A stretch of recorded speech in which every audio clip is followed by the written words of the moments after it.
Civil conflict has been a grim reality here in the Democratic Republic of Congo since its independence nearly 50 years ago. There have been years of dictatorship and more recently a war against a rebel army that has wreaked havoc on neighboring Rwanda and caused one of the largest cases of genocide seen in modern history.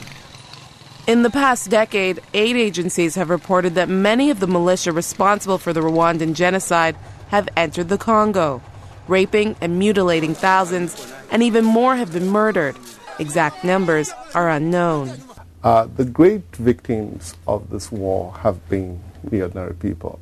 Bonny Ibhawoh, Associate Professor and Director of Peace Studies at McMaster University in Hamilton, Ontario. The ultimate victims are women and children, the most vulnerable. It is estimated that as much as 5 million people have died from this war, have been killed, not only from armed hostilities, but from starvation and disease.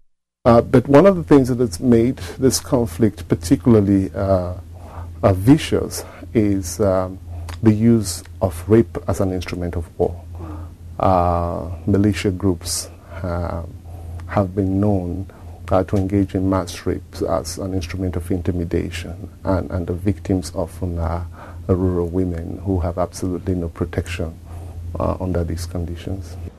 Professor Ibhawoh has been observing the Congo conflict from the beginning, over 15 years ago. And while the war has had a long, complicated history, keeping track of the players involved has been a challenge as well. One of the interesting things about the war in Congo is that it's not your standard conventional warfare. At its height in late 90s, it involved 8 African countries. It involved over 20 militia groups and counting. It's been described as Africa's world war. And by all estimates, it's the deadliest war the world has known since the end of the Second World War. So we're talking about a very complicated situation here with many international actors. And so one of the problems with this conflict is that there's so many unregulated actors in the war. Just to give you an example, at some point the Rwandan forces they begin to support a militia group, the Rally for the Liberation of Congo. Uganda also got involved and supported a militia group. At some point, Zimbabwe came in, Namibia, to support the government, the Congolese government of Laurent Kabila.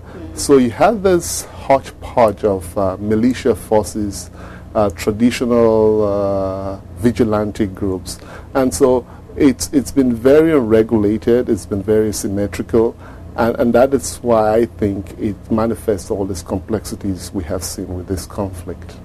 There was approximately 450 families, about 9,500 people, and that's a smaller refugee camp.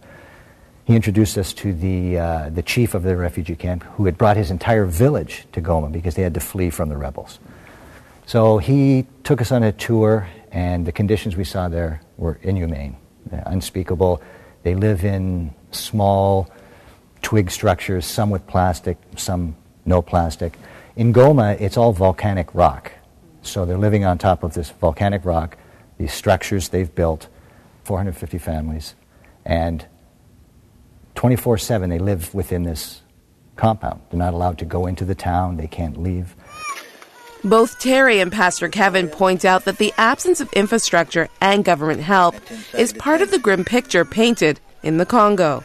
But what is also a reality here are the thousands of women who have been victimized by the rebels for years. The women in that area where the fighting is are being horribly abused by the soldiers. And there's been rapes and murders and kidnappings.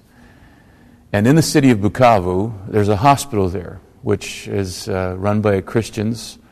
And Dr. Mukwege is a gynecologist and is doing amazing surgery on the women. He does, was it 3,500 a year? Yes. Yeah. Of women who have come, that's like 10 a day, who come to the hospital for treatment. And so these women have been sort of dispossessed from their dwelling. Their husbands often leave them. Sometimes the husband's been murdered by the soldiers. Other times the husband divorces them after what's happened. Panzi Hospital is one of only a few places in the Congo that offers reconstructive surgery for those who have been brutally mutilated by their attackers. It is considered a safe place for many of these women. And so when 3 men from a foreign country decided to visit, they weren't sure how they would be received. I almost felt ashamed to be a man at that point, and I think we all felt that. But it was wonderful to see that the women were very open with us. They wanted to talk about things that had happened to them, and I think they knew that we would take that story back and tell people. One of those stories in particular was told by a woman Pastor Kevin will never forget. Well, there was one lady, Mwanza.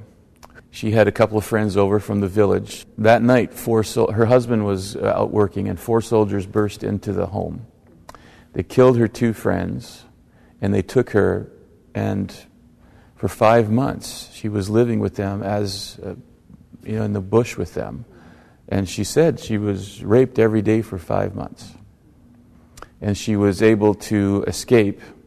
She wandered into a community somewhere, and she met a woman who gave her an address and gave her some money to get down to the hospital in Bukavu.